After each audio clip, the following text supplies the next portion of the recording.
Assalamualaikum warahmatullahi wabarakatuh. Halo Bapak, Ibu Guru, calon guru penggerak yang berbahagia. Perkenalkan, nama Deni Andrianingsih, SPD SD, calon guru penggerak Angkatan 7, SD Negeri Adireja Wetan 02, Kecamatan Adipala, Kabupaten Cilacap. Kali ini akan memaparkan aksi nyata modul 1.4 Budaya Positif.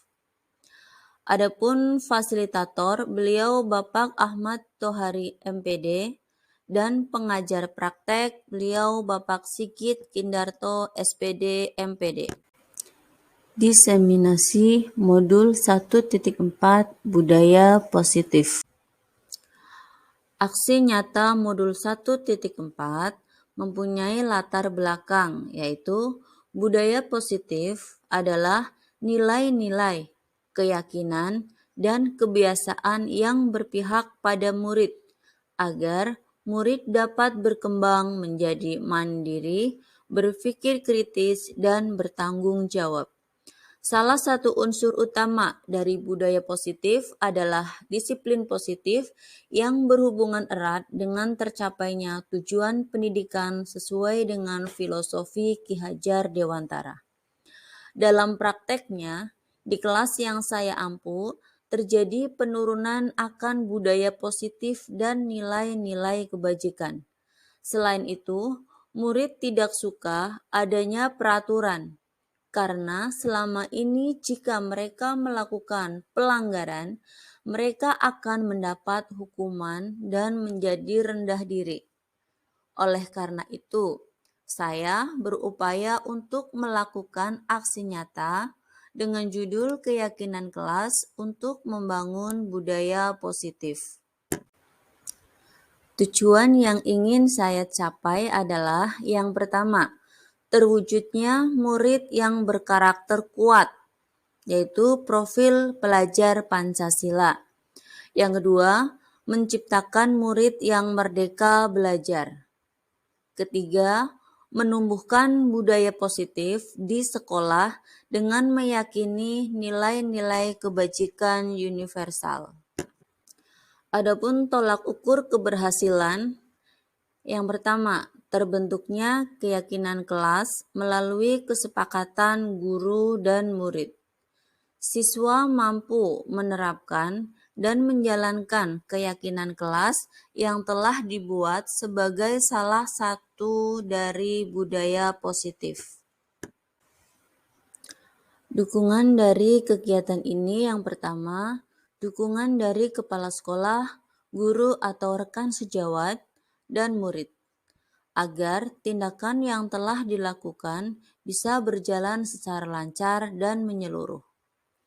Yang kedua, sarana dan prasarana untuk menumbuhkan budaya positif di sekolah. Yang ketiga, orang tua, yaitu peran dalam melakukan budaya positif di rumah serta lingkungan masyarakat.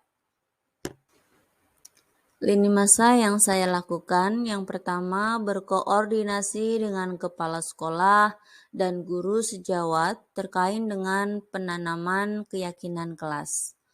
Kedua, menentukan jadwal untuk membuat keyakinan kelas.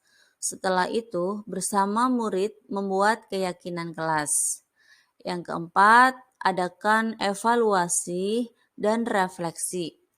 Untuk yang kelima adalah tindak lanjut dari kegiatan pembuatan keyakinan kelas. Berikut ini merupakan kegiatan diseminasi di sekolah mengenai pemahaman dan pengalaman budaya positif yang saya lakukan di SD Negeri Adireja Wetan 02. Assalamualaikum warahmatullahi wabarakatuh. Selamat pagi, salam sejahtera untuk kita semua. Bismillahirrahmanirrahim. Alhamdulillahirabbil alamin. Wa bihi nasta'inu 'ala umuri dunya wa din wa 'ala alihi wa sahbihi ajma'in. Amma ba'du.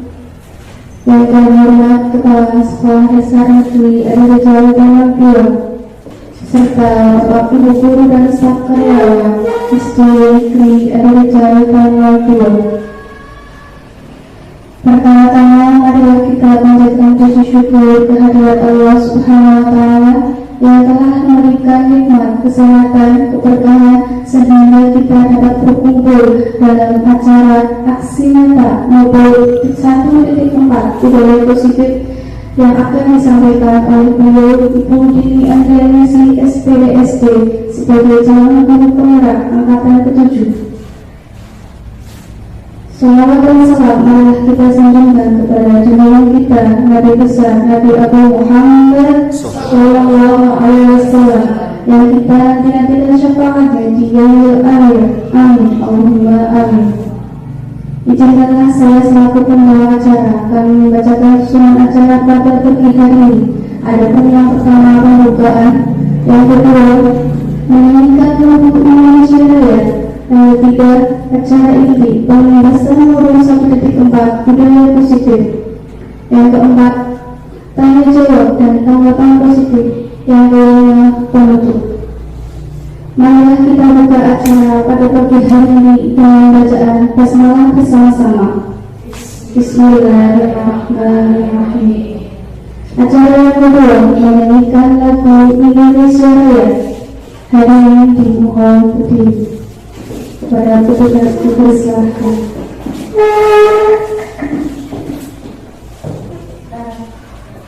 Hiduplah Indonesia Raya kedua.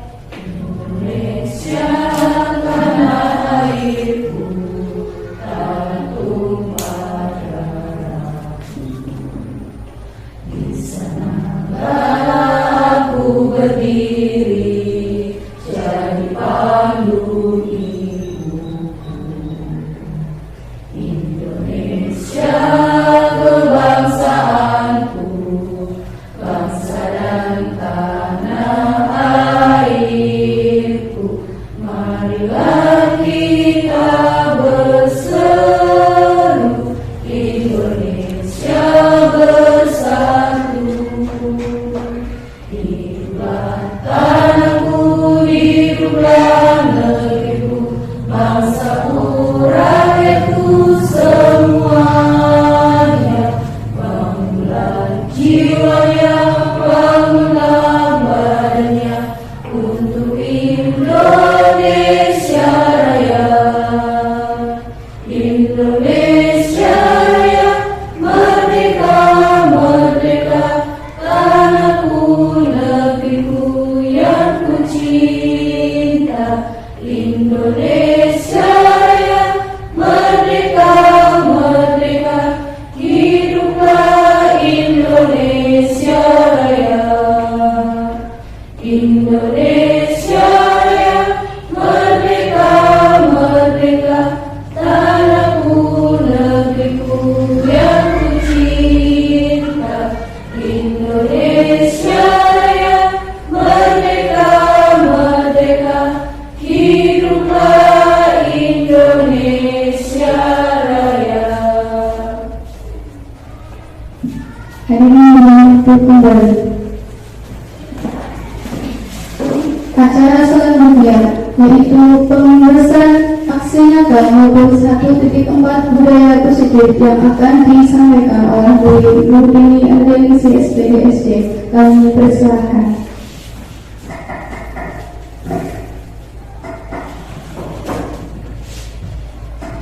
Bismillahirrahmanirrahim. Sebelumnya, Assalamualaikum warahmatullahi wabarakatuh.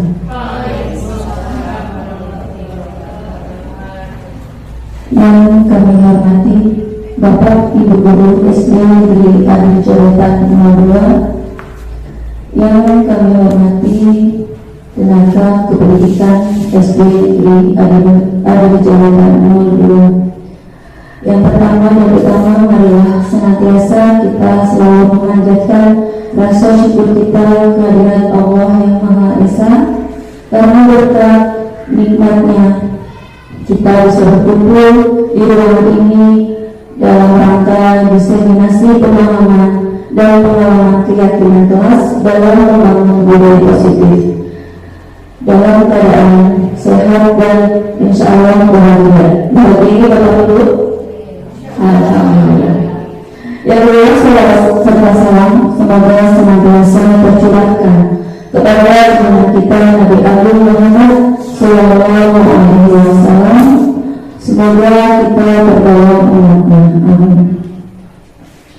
Bapak Ibu yang kami hormati, sebelumnya saya ucapkan terima kasih atas kehadiran Bapak Ibu sekalian di ruangan ini, termasuk ini adalah salah satu syukur bagi saya, di mana saya melaksanakan diseminasi ini adalah sebagai tugas dari program Guru Hebat, tepatnya di angkatan 7, yaitu di aksi nyata modul 1.4 budaya positif.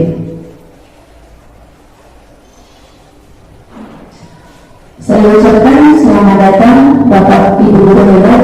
Mari kita belajar bersama, saling berkolaborasi, kita saling mendukung demi mewujudkan budaya positif di sekolah tercinta kita ini, yang nantinya kita akan mencapai akan mewujudkan visi dan misi dari sekolah kita. Sebelum ke acara ini, perkenalkan ini adalah beliau Bapak Fasir dan pengajar praktek yang mendampingi saya selama program Guru Hebat. Yang pertama Bapak Ahmad Tohari, MPD. Beliau berasal dari Ponorogo, seorang yang humble, Islam juga. Kemudian setiap kali tugas-tugas beliau selalu mengingatkan kepada calon guru penggeraknya. Yang kedua, di samping kiri ada Bapak Sigit Kibarto, SPD MPD. Beliau adalah pengajar praktek saya, kebetulan seorang kepala sekolah dari SMP Budi Kerja 02. Beliau juga seorang ketua MGM PPS dan Kakum, komunitas guru menulis. Bagi Bapak Ibu guru yang suka menulis buat karya-karya seperti puisi atau jurnal atau bangunan PTK, boleh gabung bersama beliau di forum kampung tersebut. Baik Bapak Ibu guru, di modul 1 selama bulan Oktober kemarin sampai Desember kemarin sempat ada istirahat, kami mempelajari modul 1, di mana di dalam modul 1 itu ada 4 topik. Ya, yang pertama adalah modul 1.1 filosofi KHD. Di sini kami mempelajari apa tujuan dari pendidikan nasional berdasarkan filosofi KHD. Jadi tujuannya adalah kita seorang guru ini harus menuntut anak sesuai dengan kodrat anak, di mana ada kodrat alam dan kodrat zaman, sehingga peserta didik atau guru itu bisa mencapai keselamatan dan kebahagiaan, baik sebagai manusia, sebagai individu maupun sebagai anggota masyarakat. Berdasarkan filosofi KHD tersebut, seorang guru itu tidak boleh memaksa anak. Guru itu seperti ibaratkan sebagai petaninya. Ya, kalau guru itu diibaratkan sebagai benihnya. Di dalam pendidikan itu diibaratkan sebagai sawah, guru sebagai petani, siswa sebagai benih. Kalau petaninya, gurunya itu memberikan pupuk yang baik, memberikan merawat benih itu yang baik, insya Allah benih itu akan tumbuh dengan baik, tumbuh dengan subur, menghasilkan padi yang maksimal. Begitu juga dengan kita sebagai seorang guru. Kalau kita memberi bimbingan ke anak, menuntut anak sesuai dengan kodrat anak, insya Allah mereka akan bisa berkembang tumbuh sesuai dengan potensi mereka masing-masing. Di dalam filosofi hari ini, yang menarik bagi saya adalah rasa. Menurut saya, sebelum mengikuti program Guru Hebat ini, siswa itu diibaratkan seperti kertas putih yang kosong. Guru bebas membuatkan, guru bebas mengarahkan anak didik kita sesuai dengan apa yang kita inginkan. Tetapi di filosofi hari ini, ternyata anak itu bukan kertas basah Bapak Ibu.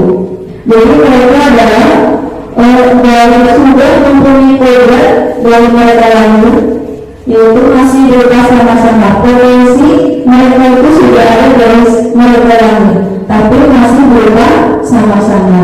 Nah, itulah tugas kita sebagai seorang guru untuk memahami karakteristik anak, memahami potensi anak. Mereka punya potensi di mana? Kita jaga mereka, kita tunggu mereka, kita tunggu mereka, kita menggunakan potensi mereka yang masih sama-sama tersebut sehingga mereka bisa tumbuh dan berkembang sesuai dengan potensinya.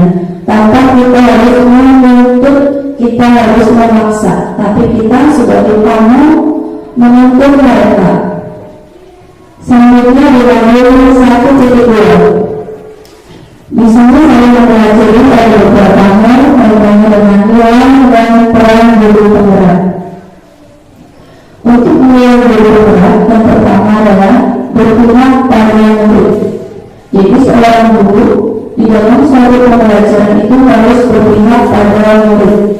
Seperti yang sudah saya sampaikan, guru tidak boleh memaksa. Jadi kita harus memahami karakteristik anak, kita berpihak pada murid. Yang kedua, mandiri. Sebagai seorang guru penggerak, kita harus mandiri. Misalkan ada tugas-tugas kita buat secara mandiri. Di dalam mandiri ini juga nanti ada kaitannya dengan reflektif, yaitu kita merefleksi pembelajaran yang sudah kita lakukan, kekurangan apa, kemudian apa yang harus kita perbaiki. Kita refleksi secara mandiri. Setelah itu kita bisa berkolaborasi dengan teman. Ada masalah kita belum bisa menyelesaikan, kita kolaborasi. Kita ajak teman sejauh kita untuk saling berdiskusi memecahkan masalah yang ada. Kemudian ada inovatif, ya, guru penggerak itu harus punya inovasi, menciptakan pembelajaran yang menyenangkan buat anak, sehingga tidak monoton hanya ceramah atau penugasan saja. Tapi kita harus berinovasi bagaimana caranya menciptakan pembelajaran yang menyenangkan. Yang selanjutnya, apa peran guru penggerak? Yang pertama, menjadi pemimpin pembelajaran. Yang kedua, menggerakkan komunitas praktisi. Kalau ada sebuah komunitas, kita gerakkan bareng-bareng untuk kegiatan. Biasanya KKP atau kepala sekolah, KKS. Yang ketiga, menjadi coach bagi guru. Kita saling berbagi ilmu. Misalkan yang guru satu ahli di pembuatan media, kita bareng-bareng bagaimana cara membuat media. Yang selanjutnya membawa kolaborasi, kita saling kolaborasi. Selanjutnya mewujudkan kepemimpinan murid.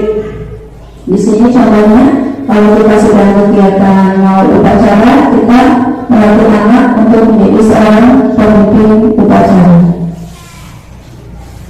Untuk yang 21.3, Bapak Ibu di sini adalah visi guru penggerak. Seperti yang sudah disampaikan oleh Pak Mustaqim kemarin, kebetulan di sini adalah acara dari PKS menyampaikan bahwa visi guru penggerak itu adalah tujuan kita.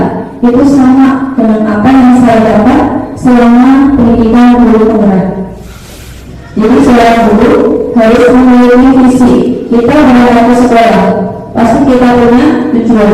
Hari ini kita harus membuat anak kita mencapai atau mendapatkan ilmu apa.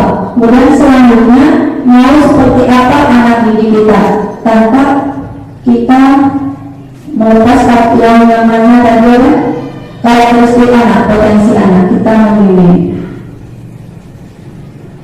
Nah, Bapak Ibu, untuk modul 1.4 kita ada beberapa materi. Konsep utama modul budaya positif. Yang pertama adalah membangun paradigma baru. Kedua, disiplin positif. Ketiga, kepedulian rasa manusia. Keempat, motivasi perilaku manusia. Kelima, posisi kontrol restitusi. Yang keenam, keyakinan kelas. Dan yang terakhir adalah segitiga restitusi. Baik, Bapak Ibu yang kami hormati, yang pertama adalah kaitannya dengan pembelajaran dengan paradigma baru.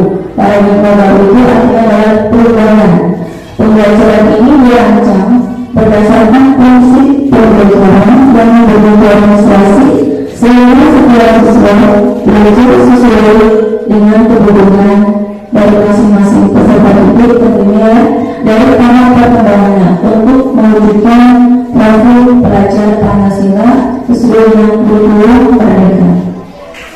Berdifferensiasi di sini artinya seorang guru harus menciptakan pembelajaran yang memahami, mengidentifikasi karakteristik anak. Guru tidak boleh menyamaratakan kemampuan anak.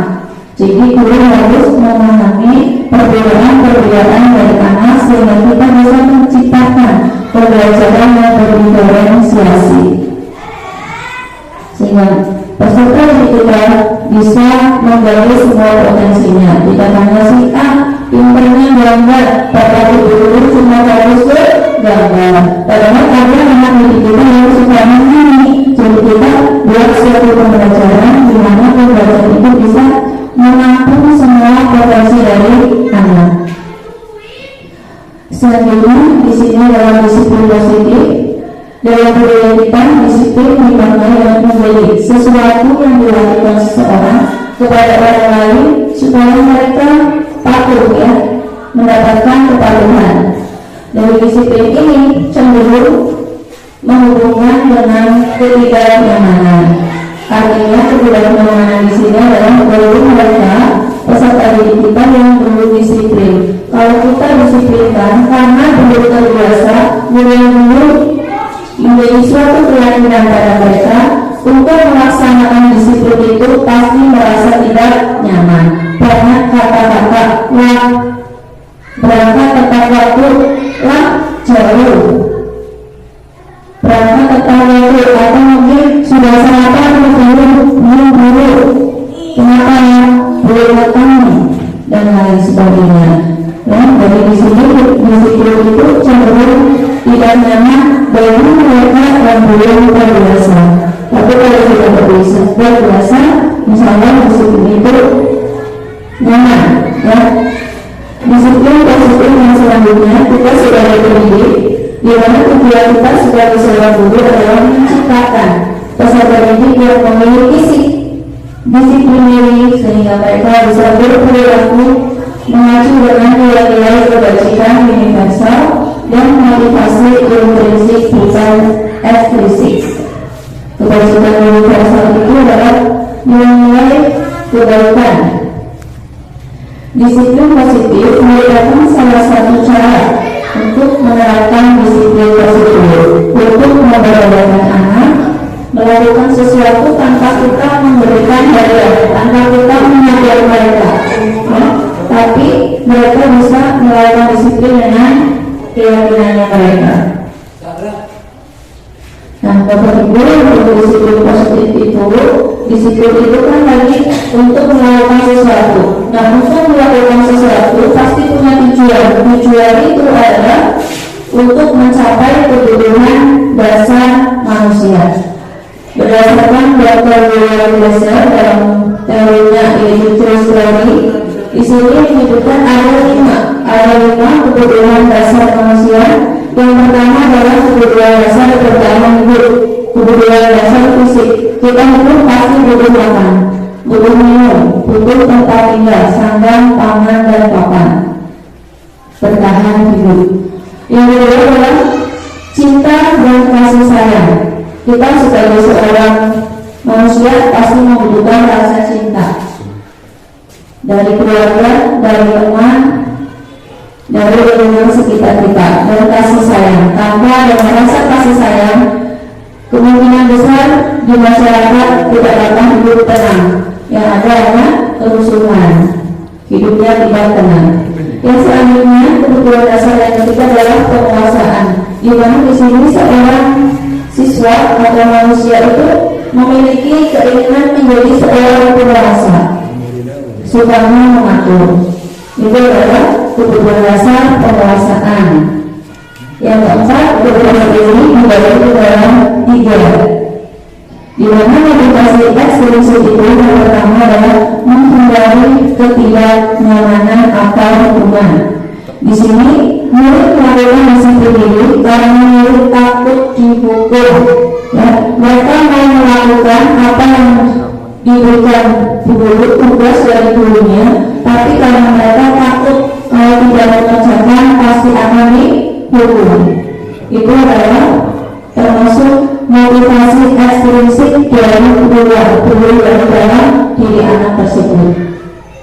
Yang kedua adalah untuk mendapatkan imbalan atau mendapatkan penghargaan. Saya akan mengerjakan tugas itu kalau saya mendapatkan penghargaan, saya mendapatkan imbalan. Ya. Itu adalah contoh motivasi ekstrinsik. Jadi ada dua. Ekstrinsik itu berarti motivasi yang berasal dari luar, bukan dari dalam diri. Yang ketiga, motivasi intrinsik di sini adalah untuk menghargai diri sendiri, menjadi apa yang diinginkan sesuai dengan nilai-nilai kebajikan yang mereka percaya.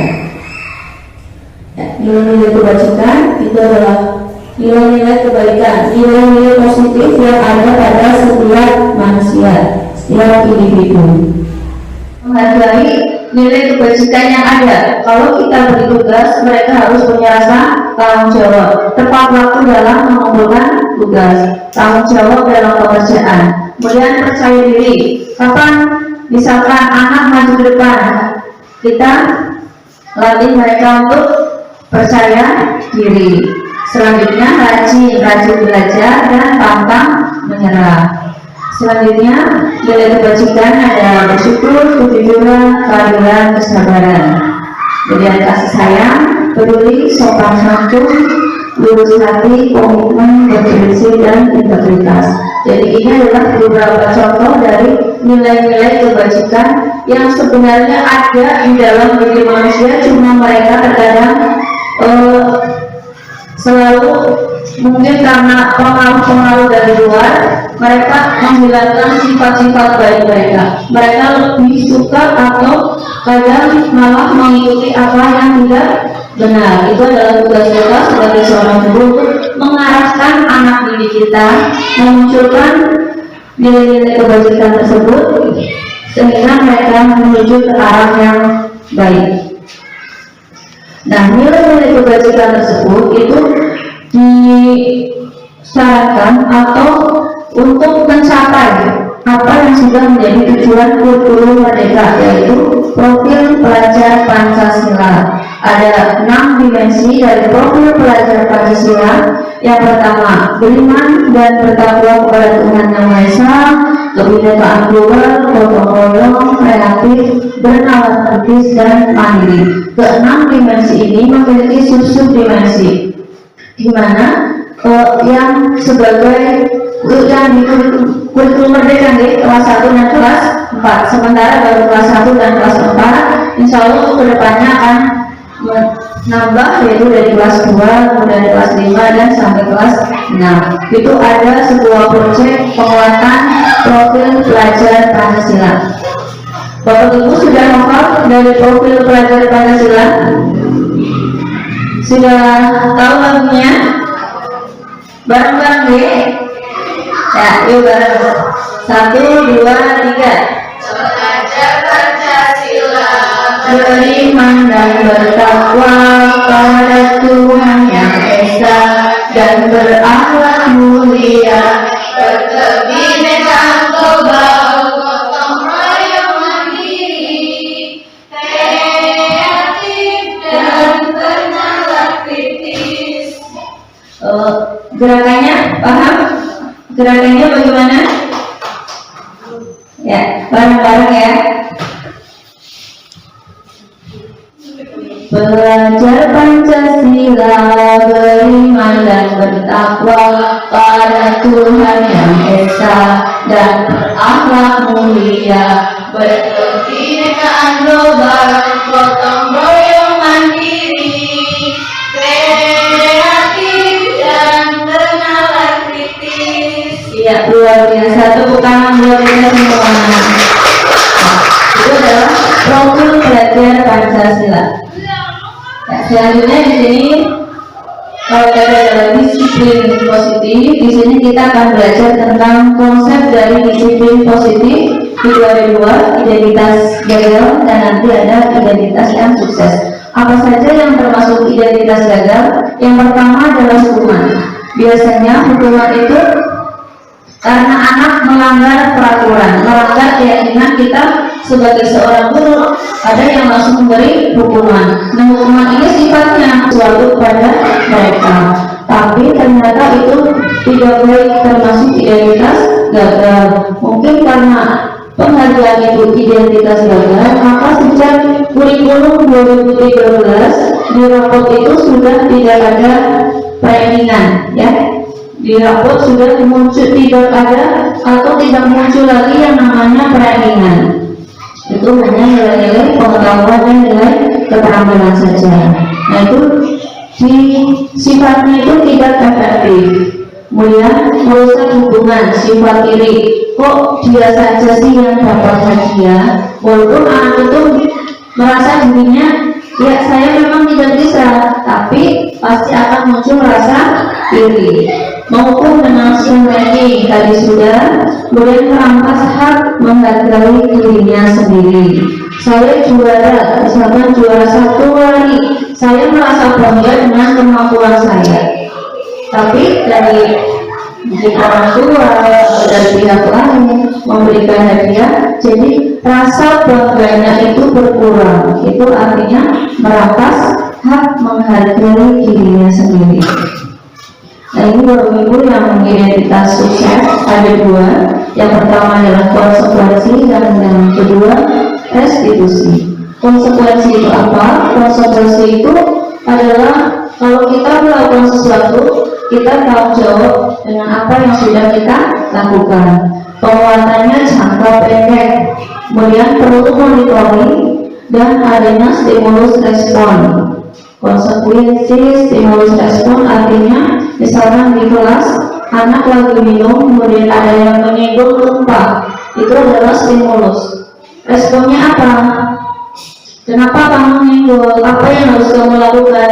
Respon dari anak itu pasti, ya Bu, saya akan minta maaf, kemudian dibersihkan. Nah, ini penguatannya jangka pendek, harus dimonitoring. Siapa tahu kalau anak tersebut mengulangi hal yang sama tapi tidak diketahui gurunya, mereka lari. Jadi perlu adanya monitoring. Di sini juga anak kehilangan waktu untuk merenungi dari kesalahannya. Kenapa? Karena kalau sudah ada peraturan keyakinan kelas, sudah ditentukan konsekuensinya ini, anak langsung melakukan tanpa mereka berpikir lagi, merenung lagi kesalahannya apa, langsung mendapatkan konsekuensinya. Selanjutnya yaitu ada restitusi. Restitusi di sini murid bertanggung jawab atas perilakunya.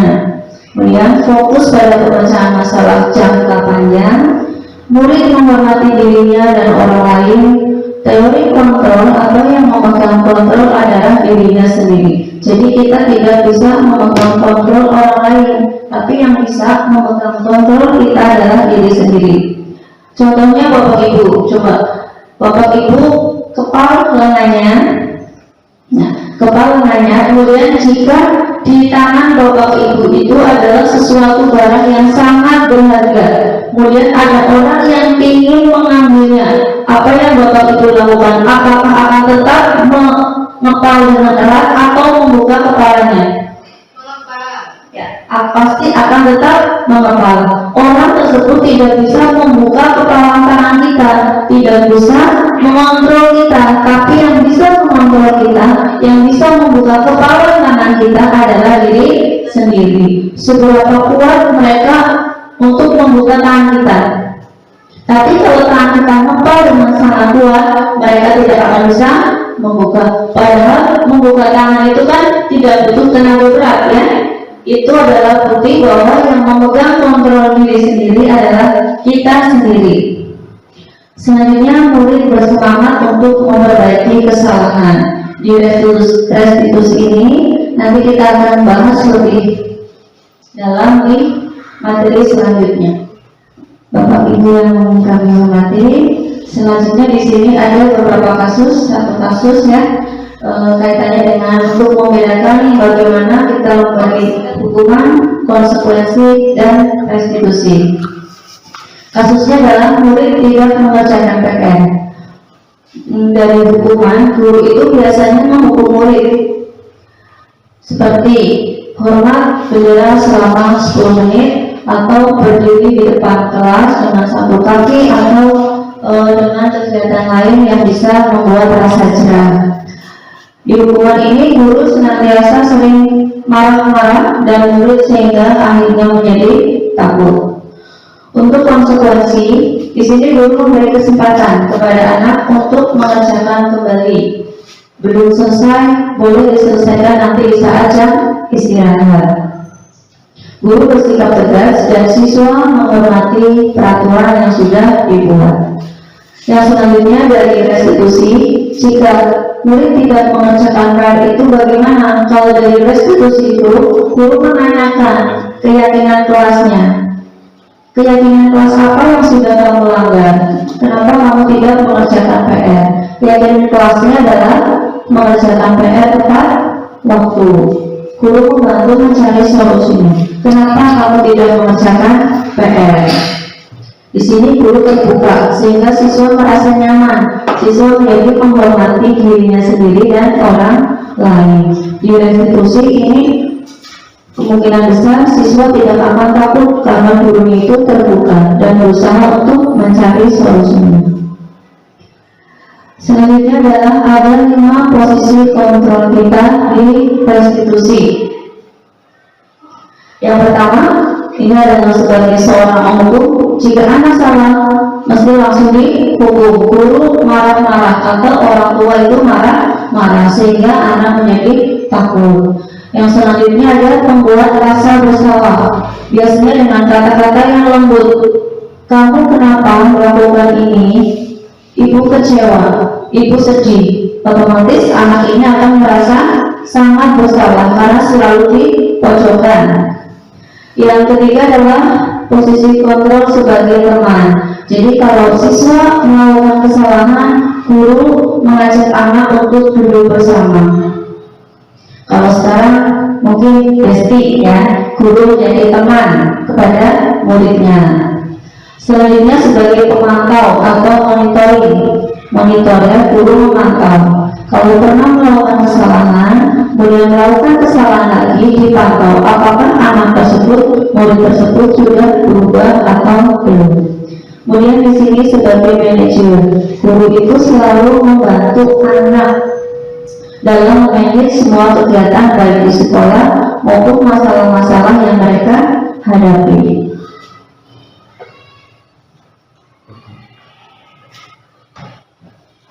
Penghukum tadi sudah ya, hukuman fisik atau tata tertib. Kemudian pembuat barang bersalah.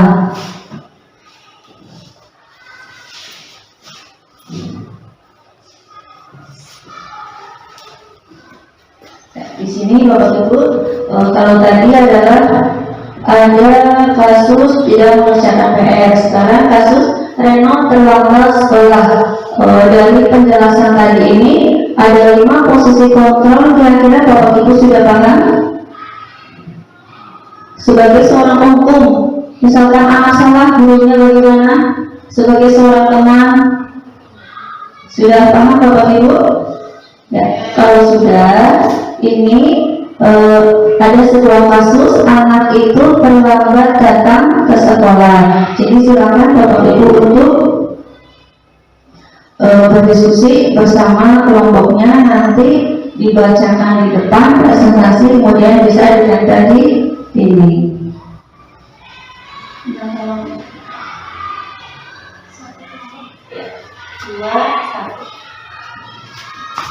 Dua orang satu ya.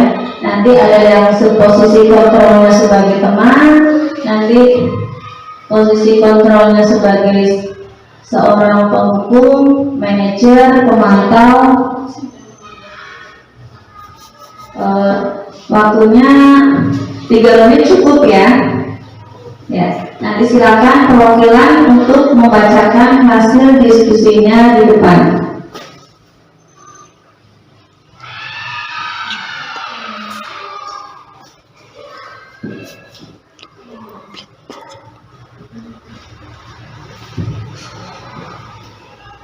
Bagaimana Bapak Ibu, sudah selesai?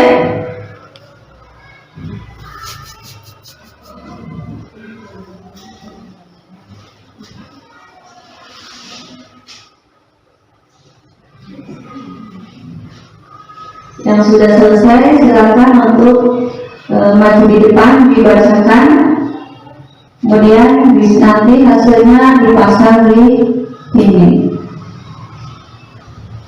Monggo Bapak Ibu yang sudah selesai.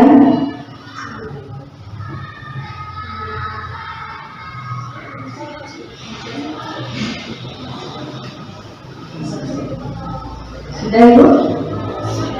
Ya, silakan untuk bacakan di depan. Kasus yang siswa terlambat. Ya.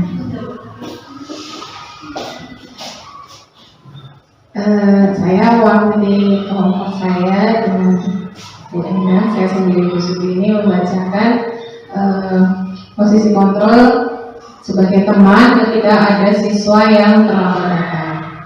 Kalau sebagai teman biasanya kita ngobrolnya enak apa enggak, ibu-ibu, bapak-bapak? Enak ya?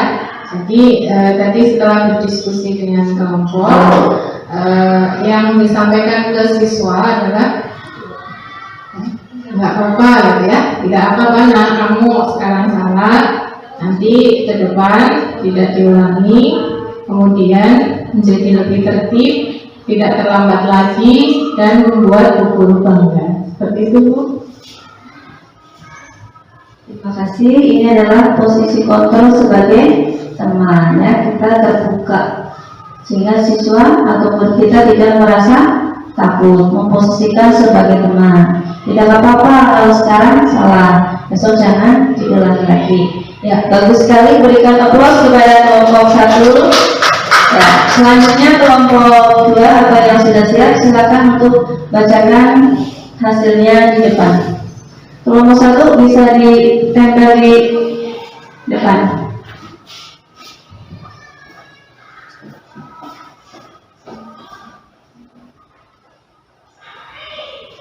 Ya, silakan selanjutnya.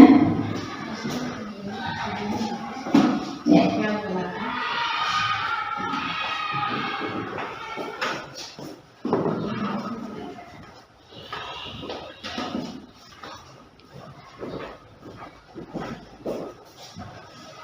Ya, kelompok saya mendapatkan tentang pemantau. Untuk pertanyaannya, kamu sudah melanggar peraturan apa? Contoh aturan yang sudah dilanggar, misalnya menumpahkan minum teman di dalam kelas. Apa konsekuensinya? Jika sebagai pemantau, berarti konsekuensinya kita meminta murid untuk meminta maaf kepada temannya. Kemudian hal itu juga butuh pantauan setiap hari. Apakah ketika tidak diawasi oleh guru, siswa juga melakukan hal yang sama? Terima kasih, jawabannya sangat baik. Setuju nih Bapak Ibu sebagai pemantau? Ya, berikan aplaus kepada kelompok 2. Ya, terima kasih. Selanjutnya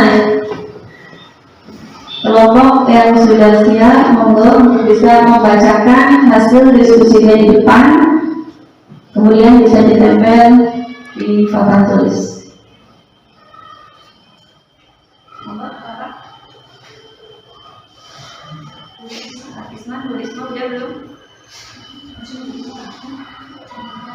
Dibacakan apa yang sudah ditulis di situ.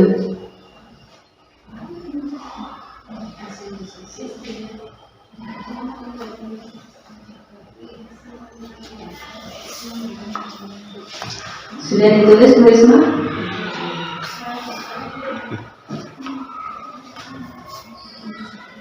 Kusut ini?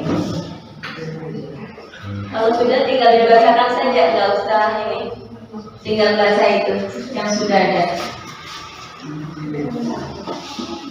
Bacakan saja hasil diskusi dari masing-masing kelompok. Untuk kelompok kami yaitu kebagian pembuat rasa bersalah. Itu harus berapa kali ibu guru sampaikan dan ibu kecewa padamu.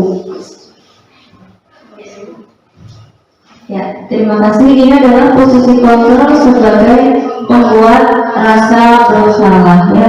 Kecewa, ibu kecewa padamu, ibu merasa sedih melihat kamu melakukan apa yang sudah dilakukan. Itu memajukan anak sehingga anak merasa selalu bersalah, kemudian mereka merasa rendah diri. Selanjutnya ada manajer sama penghukum, ya. Ya, silakan.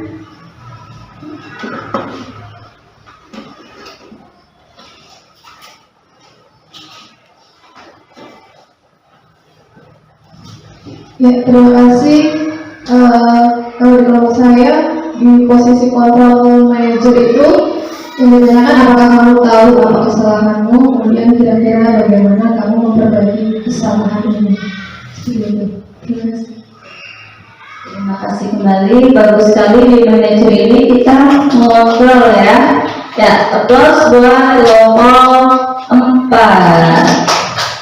Jadi selanjutnya kurang 1 berarti kelompok 5. Monggo yang mewakili dari kelompok 5 untuk bisa membacakan di depan.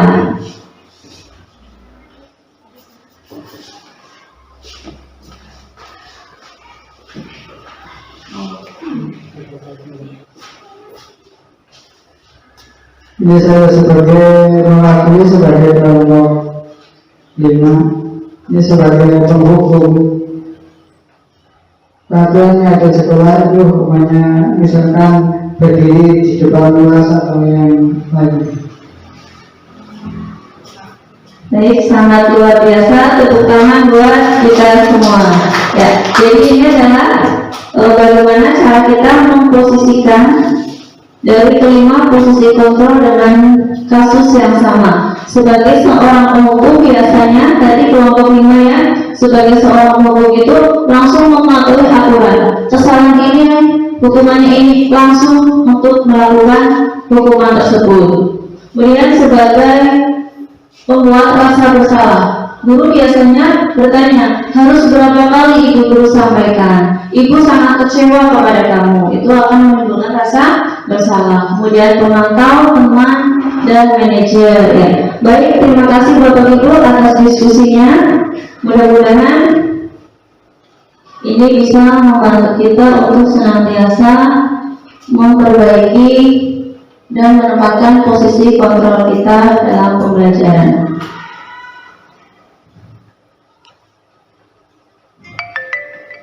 Ya, selanjutnya adalah keyakinan kelas. Bapak Ibu pasti sudah paham. Keyakinan itu berarti yakin dari dalam diri. Kenapa kok di dalam huruf penggerak itu disebutkan keyakinan bukan sebuah peraturan? Ini ada sebuah pernyataan atau pemantik. Kita memakai masker. Kenapa? Pasti karena untuk keselamatan, ya. Memakai masker, kemudian memakai helm. Kalau kita sudah yakin di dalam diri kita, walaupun tanpa ada tulisan area memakai masker, ada tulisan atau tidak ada, kalau mereka yakin untuk kesehatan pasti mereka akan menggunakan masker. Begitu juga sedikit saja, jangan terlalu banyak keyakinan kelasnya, jangan terlalu banyak yang kita buat, nanti takutnya tidak bisa terlaksana. Sedikit saja tapi mereka bisa melaksanakan. Sesuaikan dengan kondisi kelas yang dibuat dalam bentuk positif. Artinya, misalkan di peraturan dilarang makan sambil berjalan, diganti kata-katanya makanlah sambil duduk. Tidak boleh berisik saat pembelajaran, diganti menggunakan bentuk yang positif, dengarkan atau mendengarkan penjelasan guru dengan baik. Itu adalah bagaimana pembentukan keyakinan kelas. Nah, di sini kemarin sudah saya terapkan bersama kelas didik saya, kelas 3. Yang pertama adalah berdiskusi, kemudian anak-anak menyampaikan hasil keyakinan kelas mereka. Contohnya kemarin yang sudah saya buat adalah datang ke sekolah tepat waktu, jujur dan tanggung jawab kepada tugas yang dibuat. Di dalam kelas kita harus selalu menghormati, di saat pembelajaran harus memperhatikan penjelasan guru. Ini salah satu dari keyakinan kelas. Konsep disiplin, di sini ada restitusi, yaitu cara menanamkan disiplin kepada murid. Proses menciptakan kondisi bagi murid untuk memperbaiki kesalahan mereka sehingga mereka bisa kembali ke kelompoknya dan yang lebih dengan karakter yang lebih kuat. Ini adalah berdasarkan dari teori dosen 2004. Ciri-cirinya di restitusi itu kita sebagai guru itu bukan sekedar menebus kesalahan, tapi kita berusaha belajar dari kesalahan untuk memperbaiki hubungan. Kita memberikan tawaran apa yang bisa kamu lakukan untuk memperbaikinya, apa saja yang bisa kamu lakukan untuk memperbaiki apa kesalahan. Misalkan tadi tidak mengerjakan PR, tawarannya apa? Kenapa kok tidak mengerjakan? Misalkan pulang sekolah mungkin langsung bermain, benar apa tidak? Kalau anak menjawab tidak bu, ya baik, itu harus diubah. Setelah pulang sebelum bermain harus mengerjakan PR terlebih dahulu. Kemudian di restitusi itu menuntut untuk melihat ke dalam diri, ke dalam potensi masing-masing peserta didik. Selanjutnya mencari kebutuhan dasar yang mendasari. Kebutuhan dasar tadi ada 5. Apa yang belum terpenuhi sehingga anak tersebut melakukan kesalahan. Fokus pada karakter anak ya, bukan tindakan. Menguatkan dan fokus pada solusi. Dalam restitusi ada 3 tahapan. Jadi ini adalah rangkaian dalam kita melakukan restitusi. Ya, tahapan pertama adalah kita memvalidasi dulu tindakan yang salah apa tidak. Kemudian kita stabilkan identitasnya. Yang terakhir adalah kita tanyakan keyakinan apa yang sudah kamu langgar. Menstabilkan identitas. Ketika murid melakukan kesalahan, murid tidak malah dihukum, tapi bagaimana kita murid melakukan pelanggaran kemudian dikembalikan menjadi lebih percaya diri kembali ke kelompoknya secara baik. Nah, setiap orang yang bisa kita sampaikan ke anak supaya memunculkan rasa percaya diri itu, kita sebagai seorang guru bisa mengatakan seperti ini. Setiap orang pasti pernah melakukan kesalahan. Guru juga pernah salah, ya. Kamu bukan satu-satunya yang pernah melakukan kesalahan. Jadi si anak tersebut tidak selalu tidak menyalahkan dirinya sendiri, tapi ternyata ada orang lain yang juga pernah melakukan kesalahan, tapi mereka mau berubah. Nah, ini bisa menimbulkan rasa percaya diri. Untuk validasi tindakan, di sini biasanya guru bertanya, kamu tentu punya alasan kenapa tadi tidak mengerjakan PR atau kenapa terlambat. Adakah cara yang lebih efektif untuk mendapatkan apa yang kamu butuhkan? Terlambat kenapa? Mungkin terlalu malam. Tanyakan bagaimana supaya tidak terlambat. Bangun pagi, supaya bangun pagi bagaimana? Tidurnya tidak terlalu malam. Ya, untuk menanyakan keyakinan kelas, ini seperti tadi yang sudah saya ucapkan, ya, sampaikan. Ketika anak melakukan tindakan yang melanggar peraturan, usahakan sesuai dengan norma. Keyakinan apa kelas, keyakinan yang telah kita sepakati itu apa? Kamu ingin menjadi orang yang seperti apa? Ya, dalam penerapan program disiplin positif ini, hendaknya kita seorang guru itu memiliki 4 kompetensi nih Bapak Ibu, yaitu ada kompetensi kepribadian sebagai seorang pribadi yang baik, beriman dan bertakwa, ya. Kemudian pedagogik, dari sini ilmu pengetahuan kita harus menguasai. Sosialnya kita kepada masyarakat dan lingkungan sekitar kita. Dan yang terakhir adalah kompetensi profesional. Kita harus bisa menjadi seorang guru yang profesional. Selanjutnya, supaya kita bisa menerapkan budaya positif itu, guru harus mampu berefleksi. Kita melakukan refleksi. Kegiatan kemarin seperti ini, adakah yang perlu diperbaiki? Kemudian bagaimana perjalanan diri kita sebagai seorang among, sebagai pamong. Dari kelima posisi itu, yang paling baik adalah sebagai manajer, menuntun murid menjadi insan yang berkarakter sesuai profil pelajar Pancasila. Ya, baik Bapak Ibu Guru, untuk materi hari ini sudah selesai dan semoga sesi belajar kita pagi hari ini memberi manfaat sehingga dapat menerapkan budaya positif di sekolah kita. Terima kasih Bapak Ibu Guru Hira. Salam dan bahagia Guru Berkah Indonesia Maju. Jika ada salah kata, saya mohon maaf yang sebesar-besarnya. Wabillahi taufiq wal hidayah. Wassalamualaikum warahmatullahi wabarakatuh. Waalaikumsalam warahmatullahi wabarakatuh. Demikian pemaparan materi yang disampaikan oleh Bu Ibu Rini Andriani SPDSD selaku calon guru penggerak angkatan ke-7. Alhamdulillah luar biasa. Selanjutnya sesi tanya jawab dan tanggapan positif. Sebelum itu kita nyanyikan lagi profil pelajar Pancasila bersama-sama. 1, 2, 3. Pelajar Pancasila beriman dan bertakwa pada Tuhan Yang Esa dan berakhlak mulia, berkebudayaan global, gotong royong mandiri, kreatif dan bernalar kritis. Terima kasih. Selanjutnya sesi tanya jawab. Monggo Bapak Ibu.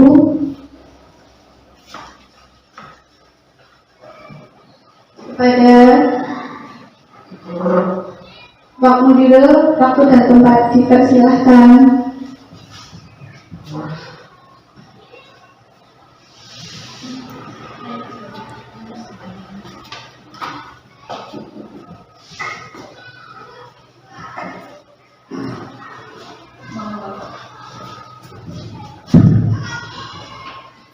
Bismillahirrahmanirrahim. Assalamualaikum warahmatullahi wabarakatuh. Terima kasih atas waktu yang diberikan kepada saya dalam sesi tanya jawab terkait dari pemaparan beliau ini yang dari awal sampai dengan akhir. Kami ingin menanyakan terkait dengan penghargaan kepada peserta didik yang tadi sempat menjadi bentuk kesalahan. Apakah selama ini kami dalam melaksanakan pemberian penghargaan baik itu berupa hadiah atau begitu sesuatu benda yang menurut kami sebagai motivasi buat anak didik kami, apakah itu malah justru menjadi kesalahan bagi peserta didik dan kami. Demikian pertanyaan dari kami. Mohon maaf apabila ada penjelasan. Terima kasih. Assalamualaikum warahmatullahi wabarakatuh.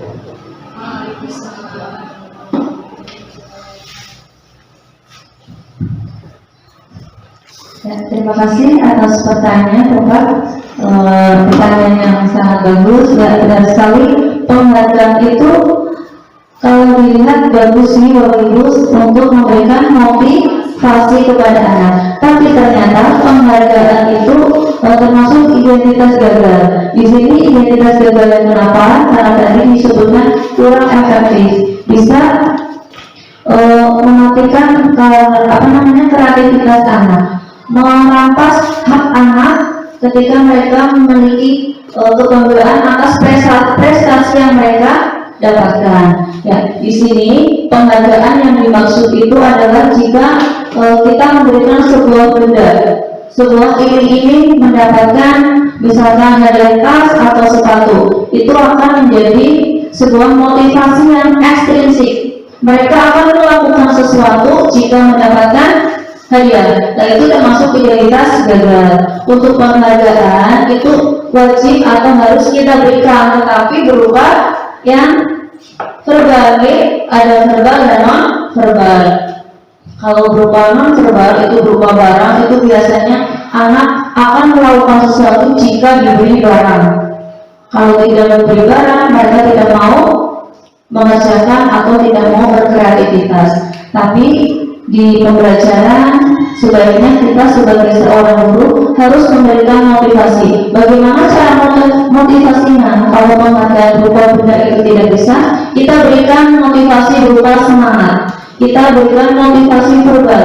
bagus sekali, acungan jempol, atau kita berikan tepuk tangan yang meriah bersama teman-teman kepada mereka yang mendapatkan prestasi. Ya, motivasi itu sangat penting bagi anak didik kita supaya mereka dalam belajar itu menjadi lebih semangat. Coba bayangkan kalau mereka sudah berprestasi, kita sama sekali tidak memberikan penghargaan. Pasti mereka akan merasa sedih, merasa tidak dihargai. Saya sudah mendapatkan prestasi, kok saya tidak diberi motivasi penghargaan. Ya, kita berikan motivasi yang termasuk identitas sukses itu adalah yang verbal. Kalau berupa benda itu lebih cenderung ke identitas gagal. Seperti itu Bapak, mudah-mudahan bisa diterima jawaban dari pertanyaan mengapa atau penghargaan itu termasuk identitas gagal. Atau dari yang lain mungkin mau menambahkan?